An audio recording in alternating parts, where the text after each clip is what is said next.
안녕하세요. Riding on the Korean wave. Welcome to a brand new week on the Culture Wave. I'm Kwon So-ah in Seoul. Explore with us Korea's culture from all aspects and stay up to date with K-entertainment, K-travel, K-sports, K-everything. And we're going to start off the new week with our co-host Walter Lee in the studio.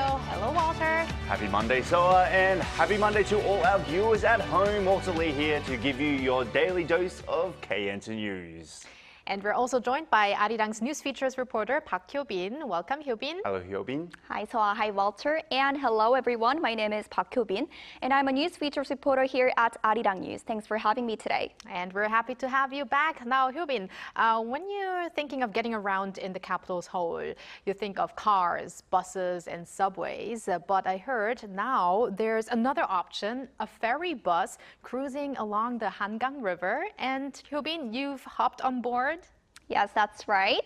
So the Hangang Bus is set to make its official debut very soon, and some of the residents have already had a chance to test it out, including myself. Let's take a look. In a city driven by cars, buses, and subways, this one moves differently. No rails, no tires, just water. This is the Hangang Bus, Seoul's new ferry-based public transport, designed to connect key spots along the Hangang River. This ferry just left Apgujeong and is now heading to Yeouido. The view from here is stunning. You can see the river, bridges, and tall buildings, all in one frame. Ahead of its official launch in September, the city began offering early test rides for residents to experience the new service firsthand. As the ferry glides across the water, slicing through the breeze with the skyline in full view, smiles spread among passengers on board. It was really fun riding the Hangang Bus. It made me feel happy. It's very refreshing. I'd say the view is very good. Excellent. I've been on ferries abroad, but seeing one as public transport in Seoul is amazing. The view is beautiful. It feels completely different being on the river instead of just looking at it. Step inside and it feels far from your typical subway or bus. Panoramic windows and ceiling skylights flood the interior with natural light. Nearly 200 seats are paired with foldable tray tables, and there's even a cafe corner where passengers can grab a quick snack or drink. The ferry is scheduled to operate 2 main routes starting in September. The Hangang Bus operates a 75-minute one-way route linking 7 stops from west to eastern Seoul and returns along the same path. For faster travel, a 54-minute express route is also available. What's more, the ferry runs on a hybrid propulsion system, cutting carbon emissions, and it has passed all required safety tests and certifications. A one-way ticket costs 3,000 won, or about $2 for adults, with transfer discounts available through the city's transit card system. Whether you're commuting, sightseeing, or simply taking a break from the city's rush, the Hangang Bus offers a moment to slow down and see Seoul from a whole new perspective. Wow, so many benefits the Hangang Bus brings us. And the best one, I have to say, is no congestion. Yeah. I mean, maybe for now, if this becomes too popular, maybe there will be some congestion in the future. But Hyo-bin, you've been actually on board of it. So what was like? It looked like it was a little bit windy. Yeah, but it was really, really refreshing. And it was a completely different experience from taking the bus or the subway. So the best part was stepping out on the deck, feeling the breeze, and capturing that iconic view. I'm actually very familiar with this sort of system. In Australia, Brisbane, they have a very similar system called the City Cat. So I know it's the coolest way to get around the city, and I know this is going to be excellent for Seoul. But obviously, the main important reason is public transportation needs accessibility. So did they take that into consideration by any chance, Hyo-bin? Yes, and that is actually, that really stood out to me as well. And the Hangang Bus has facilities for disabled people like wheelchair seating and restrooms for accessibility. So in that sense, I think the ferry really is for everyone. That's really good to hear. And you said the launch is in September, right? So could you give us a wrap up on what we have to take note of until then? Yeah, sure. So the Hangang Bus is expected to begin official services on September 18th. So it connects 7 stops along the river from Magok in the west of Seoul to Jamsil in the east. A one-way ticket costs 3,000 won or about $2, and you could get transfer discounts with the city's transit card. So the city also confirmed that the system is preparing to work with short-term passes for foreign visitors, so stay tuned. And if you are in Seoul next month, do not miss the chance to enjoy the city from the river. It's even pretty affordable, I have to say, and yeah. I think it's a great idea, and I think it's a new way, like you mentioned earlier, to get around Seoul in a sort of eco-friendly way as well. Right. Well, I'm going to try it out myself and let you guys know how my first experience was. Well, thank you very much for that wonderful coverage, Hyobin. Thank you. It was my pleasure. Thank you, Hyobin.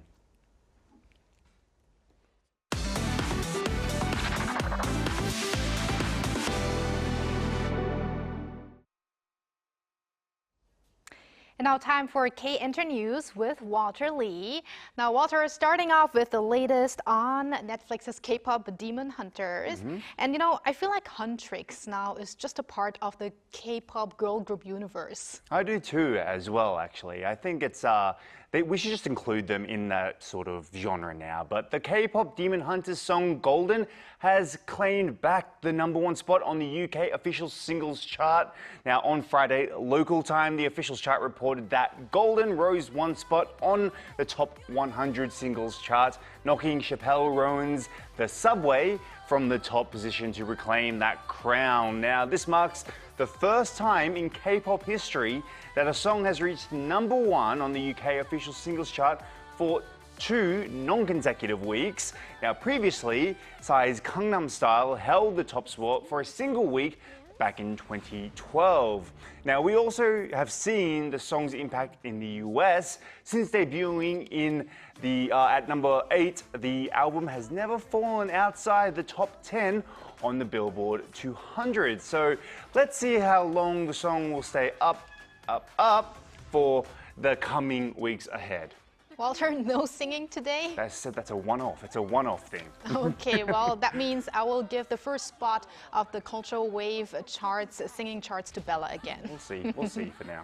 Well, let's move on to our next story. So from one powerful girl group's achievement on the UK and US charts, we're going to move on to a powerhouse girl group performing huge in the UK. Correct indeed. So on Friday and Saturday, local time, Blackpink lit up the stage at one of London's most iconic venues, Wembley Stadium. Now, this is a historic moment as Blackpink are the first Korean girl group to headline a solo concert at Wembley, an arena that holds some of the UK's biggest concerts and sports events. Now, BTS has became the first K-pop act to perform there back in June 2019. Now, Blackpink are the first female group, or K-pop female group. Now, in addition, on Monday, news about Blackpink's next album was revealed by YG Entertainment's executive producer, Yang Hyung-suk, where he discussed upcoming projects from YG artists set for the latter half of 2025.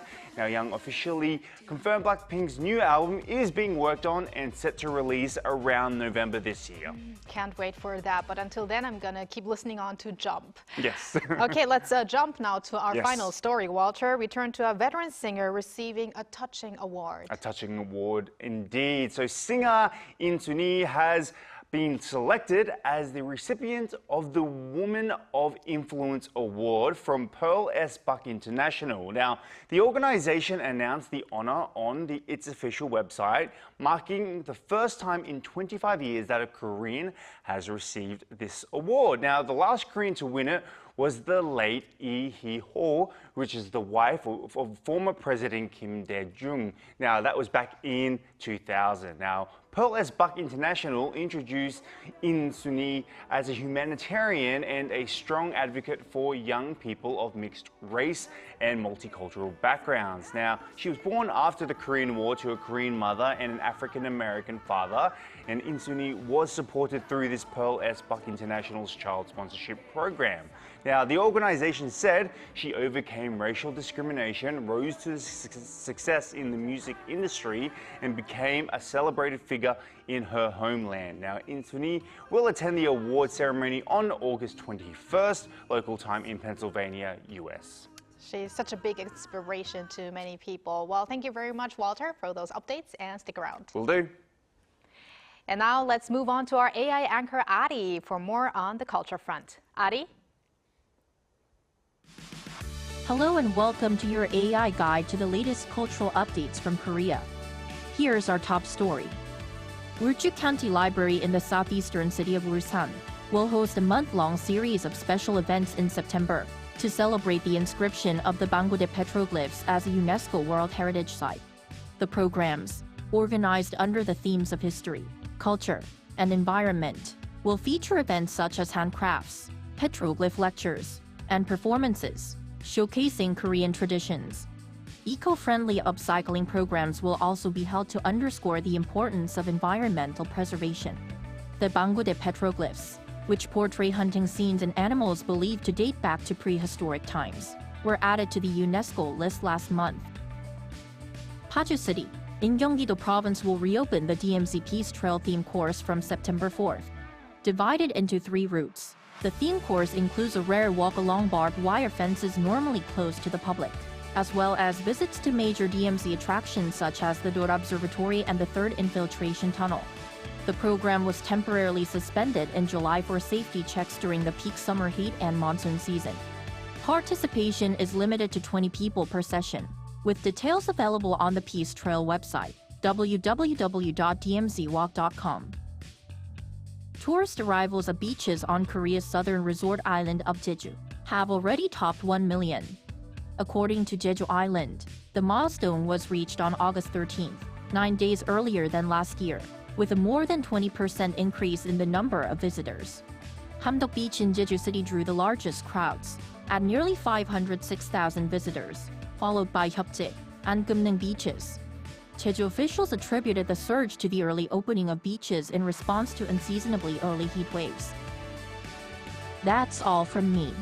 Stay tuned to the Culture Wave.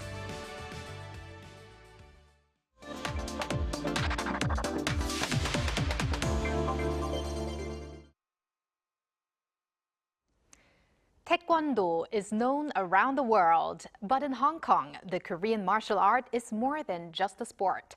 Its educational and cultural aspects are being valued more and more. How popular is Taekwondo in Hong Kong, and how is the Korean martial art expanding its presence there? Let's hear more from a special guest who is leading the way in spreading Taekwondo culture in Hong Kong. We are now connected with Taekwondo Master No Rae, CEO of NRG Taekwondo Korea. Welcome, Master No. Hello, Master No. Thanks for having me today. I am Master No. Thank you for joining us. So first off, how popular is Taekwondo in Hong Kong right now? It's very popular Taekwondo in Hong Kong. If you go street, you can see easily the children wear the Taekwondo uniform. Or if you go shopping mall, you can see that one easily. Oh, I see. Wow.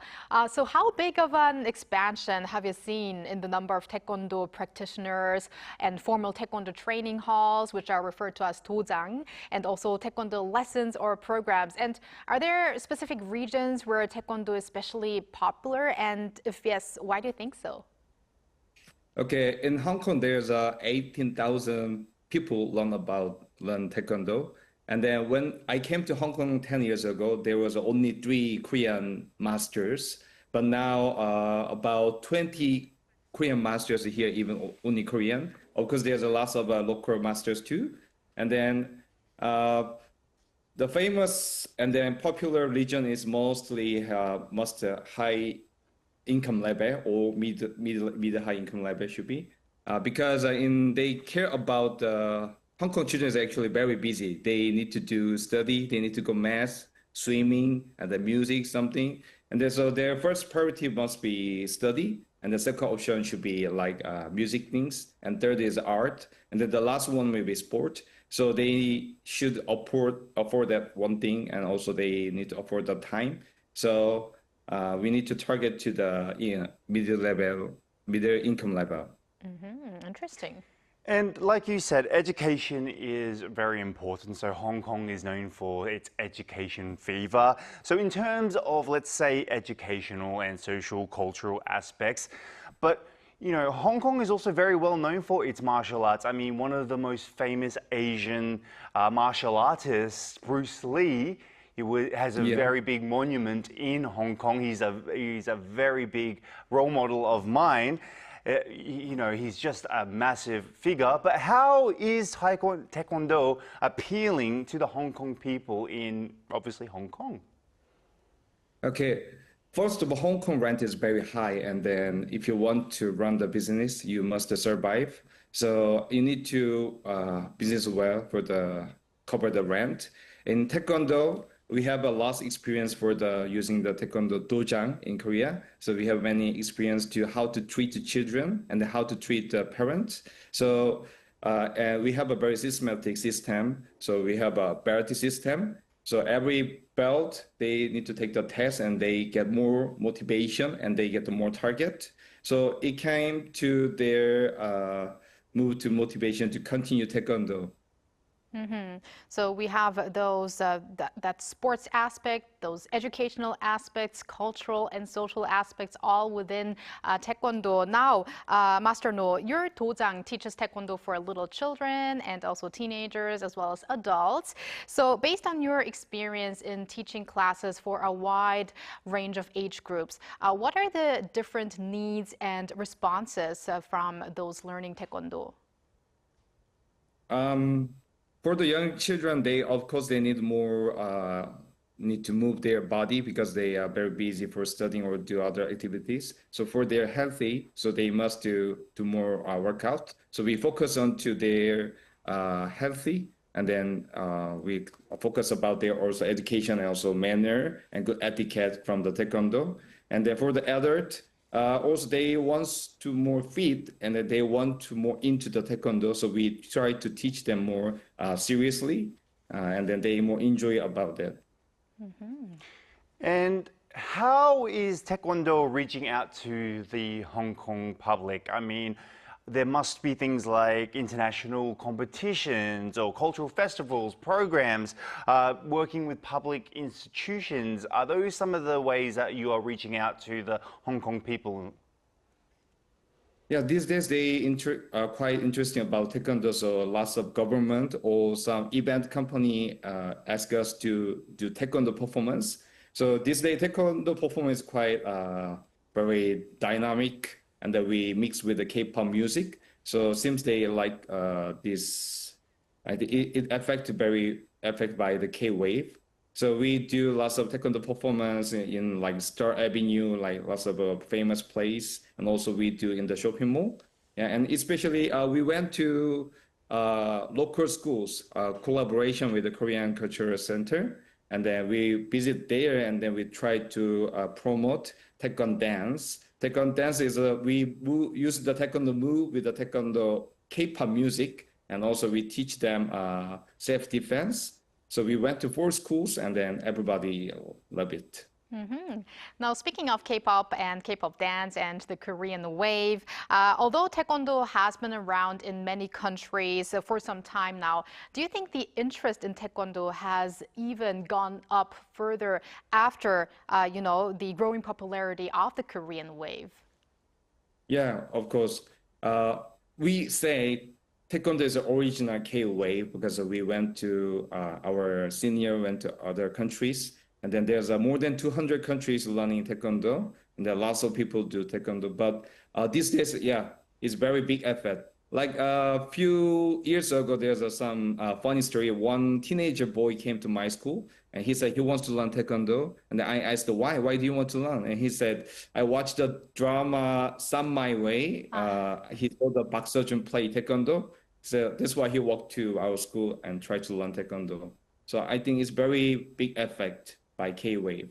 Right. I think it starts, for many people, it starts that way. You see something, some celebrities doing it on TV, and then they get interested in another aspect of the Korean wave. But it's interesting how you mentioned that actually Taekwondo is like the kind of first generation of Hallyu. But Master No, what do you think is needed for Taekwondo to continue to get lots of love in Hong Kong? And also, are there any challenges that you think need to be overcome for the further expansion? I think we need to keep the pure value of Taekwondo instead of giving fun or play with the children. To be honest, in Korea, Taekwondo schools is a little bit having tough time because they are more focusing to treat children and then having fun and do some like playing. But in Taekwondo, so far, so good. So we only focus to Taekwondo. We teach only Taekwondo with a fun way and everybody happy. So we need to continue this value. Then it's going to be very good. Yes, as a person who has a very large interest in martial arts, I do have to say, and this may be biased as a Korean, that Taekwondo happens to be the most entertaining martial arts to watch because especially for the audience, they get to see people break boards, they get to see people do backflips and front flips and jump very high. So it's not only just an enjoyable sport to watch, but it's also very entertaining at the same time. But Master No, any final words for our global viewers who might want to start learning Taekwondo? Okay. Beyond Taekwondo, I think sport will be helpful for your life. So if you train, if you work out, and your body getting healthier, but not only your body, it's gonna be your mind too. So if you wanna be living good with a good balance, and you must do exercise. So Taekwondo, also there's a lots of things we can do, lots of cardio. Also we can get some gain muscle too, and then we can get some coordination. And after you learn Taekwondo, also you can get the good confidence. So hope everybody learn Taekwondo. All right, so many great benefits that you can receive by learning Taekwondo. Well, thank you very much, Master No, for connecting with us today and also your role in spreading Korea's Taekwondo culture in Hong Kong and beyond. Thank you very much. Thank you, Master No. Thank you. And thank you, Walter. We're going to see you back here tomorrow. See you tomorrow. Thank you for spending the past half an hour with us on the Culture Wave. Please join us again tomorrow on Tuesday at 2 p.m. Korea time and maybe one day here in Korea.